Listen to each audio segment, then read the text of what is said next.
রাজনীতি নয়, আপাতত ক্রিকেট মাঠে ফেরাতেই মনোযোগ সাকিব আল হাসানের, জানালেন ফেসবুক স্ট্যাটাসে। ক্যারিয়ার শেষে মনোযোগ দিতে চান দেশের উন্নয়নে। এনএসসির তদন্তে কিছু না পেয়ে বিসিবি পরিচালকদের পদত্যাগ বাধ্য করছে একটি পক্ষ, অভিযোগ আদনান দীপনের। ক্রীড়া প্রতিমন্ত্রীর হস্তক্ষেপ কামনা। অবশেষে অনুশীলনের জন্য স্পিন বোলিং মেশিন পেলেন ক্রিকেটাররা। 15 লাখ টাকায় আনলো বিসিবি। 20 বছর পর ইংল্যান্ড অস্ট্রেলিয়ার প্রযুক্তি মিরপুরে। এবার সাফ অনূর্ধ্ব 20 চ্যাম্পিয়ন দলকে সংবর্ধনা দিল ক্রীড়া মন্ত্রণালয়। প্রত্যেক সদস্য পেলেন 1 লাখ টাকা করে পুরস্কার। সম্মাননা পেয়ে উচ্ছ্বসিত রোনান ইয়াসিনরা। 5 আগস্ট দেশের রাজনৈতিক পট পরিবর্তনের পর নিজের ভবিষ্যৎ ক্যারিয়ার নিয়ে প্রথমবারের মতো মুখ খুললেন সাকিব আল হাসান।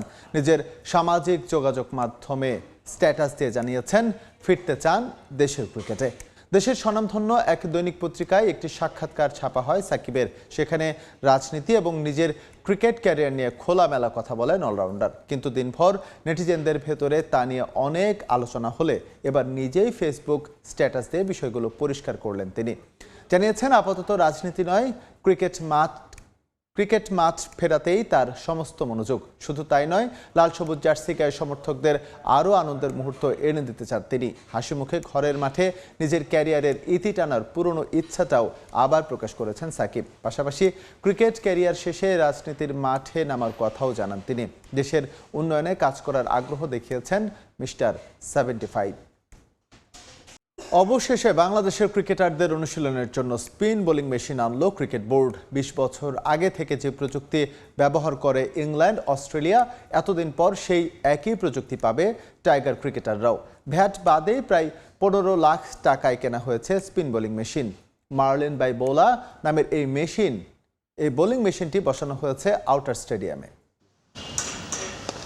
একটা নতুন বোলিং মেশিন গণমাধ্যম থেকে ক্রিকেটার, যা সবার আগ্রহের কেন্দ্রে। হেড কোচ ফিল সিমন্সও বারবার দেখে বোঝার চেষ্টা করছেন এই মেশিনটা কতটা কাজে লাগবে তার শিষ্যদের ব্যাটিং উন্নতিতে।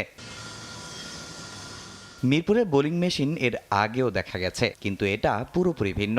নাম মার্লিন বাই বোলা, স্পিন বোলিং মেশিন। তবে বাংলাদেশে এটা নতুন হলেও বিশ্ব ক্রিকেটে এই প্রযুক্তির ব্যবহার শুরু হয়েছে আরও 20 বছর আগে থেকে। মূলত স্পিন বোলারদের টার্ন আর গতির তারতম্য এর পার্থক্য অনুশীলন করতেই আনা হয়েছে এই machine. Off spin, leg spin এবং স্ট্রেট বলটা করা যায়। কিছু স্পিনার আছে জোরে বোলিং করে, কিছু স্পিনার আছে আস্তে বোলিং করে, সেই পেসটাও কন্ট্রোল করা যায়। পাশাপাশি এটা দুইভাবে অপারেট করা যায়, ম্যানুয়ালি আছে।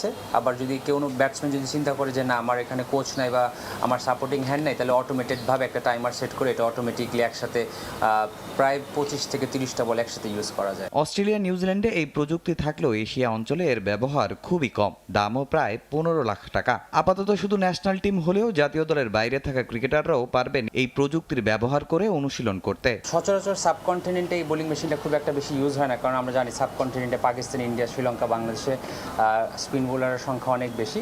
মূলত এটা ইংল্যান্ড, অস্ট্রেলিয়া, নিউজিল্যান্ড এইসব দেশে ইউজ হয়। এদিকে সম্প্রতি স্পিন বোলিং কোচ হিসেবে বিসিবির সঙ্গে যুক্ত হয়েছেন সাবেক ক্রিকেটার মোহাম্মদ রফিক। শুধু জাতীয় দলই নয়, তার দায়িত্বের পরিধি আরও বেশি। সবার একটা ভুল ধারণা আছে উনি হয়তো জাতীয় দলের শুধুমাত্র জাতীয় দলের জন্য কাজ করবেন, ব্যাপারটা এরকম না। অ্যাজ আ মেন্টর উনি বিভিন্ন স্কোয়াডের সাথে কাজ করবেন। ন্যাশনাল টিম হতে পারে, আন্ডার 19 হতে পারে, এইচপি হতে পারে, টাইগার্স হতে পারে। বিসিবির সঙ্গে 1 বছরের চুক্তি করেছেন মোহাম্মদ রফিক।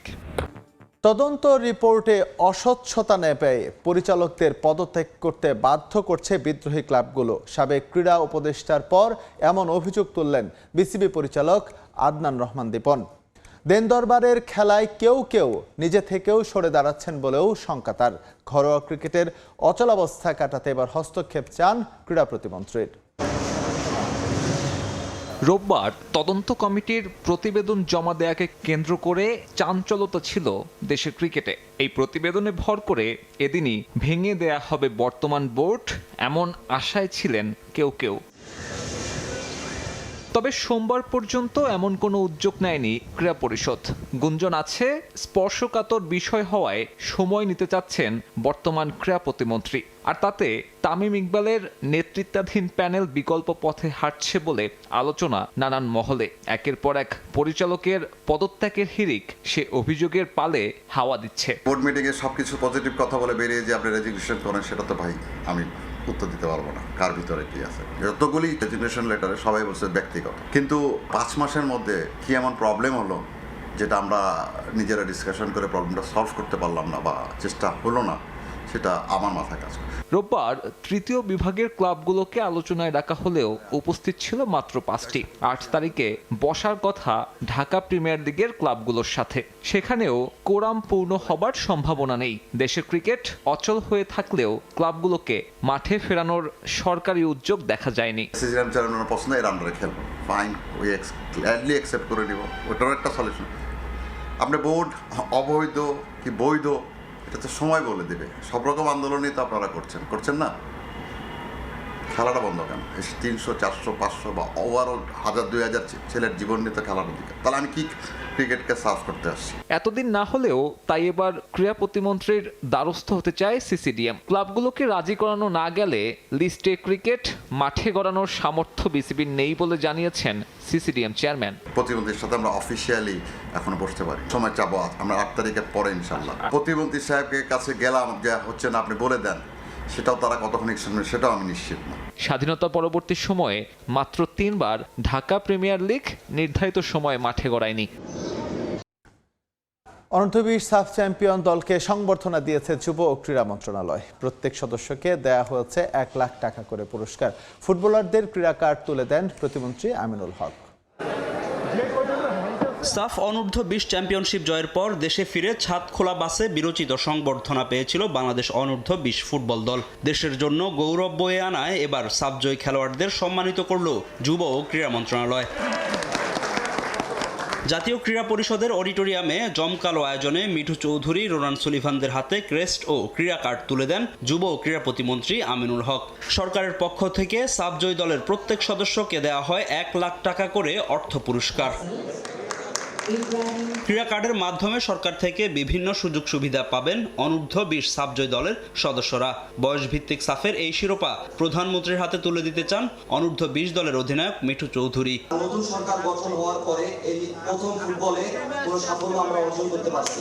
ফুটবলারদের দাবি মেনে নিয়েছেন যুব ও ক্রীড়া প্রতিমন্ত্রী আমিনুল হক। দ্রুতই প্রধানমন্ত্রী তারেক রহমানের সঙ্গে ফুটবলাররা সাফ জয়ের আনন্দ ভাগ করে নেবেন বলে জানান তিনি। সেই সঙ্গে ফুটবলকে তৃণমূলে ছড়িয়ে দেওয়ার কথা জানান যুব ও ক্রীড়া প্রতিমন্ত্রী আমিনুল হক। আমি আমাদের সভাপতির সাথে কথা বলেছি, আমাদের ফুটবল ফেডারেশনের দাবিদ আওয়াল, আমরা দ্রুতই ইনশাআল্লাহ আমাদের মাননীয় প্রধানমন্ত্রীর কাছে আমরা এই অনূর্ধ্ব-20 সাব চ্যাম্পিয়নশিপের সেই ট্রফিটি আমাদের মাননীয় প্রধানমন্ত্রীর হাতে তুলে দেব। তৃণমূল থেকে খেলাধুলা ফুটবলকে ছড়িয়ে দেওয়ার জন্য এই জন্যই কিন্তু আমরা। সাকিব আল হাসান তার এক ফেসবুক পোস্টে জানান, আমি আশা করি লাল সবুজের জার্সি গায়ে মুখে হাসি নিয়ে আমি আমার ক্রিকেট ক্যারিয়ার যেন শেষ করতে পারি।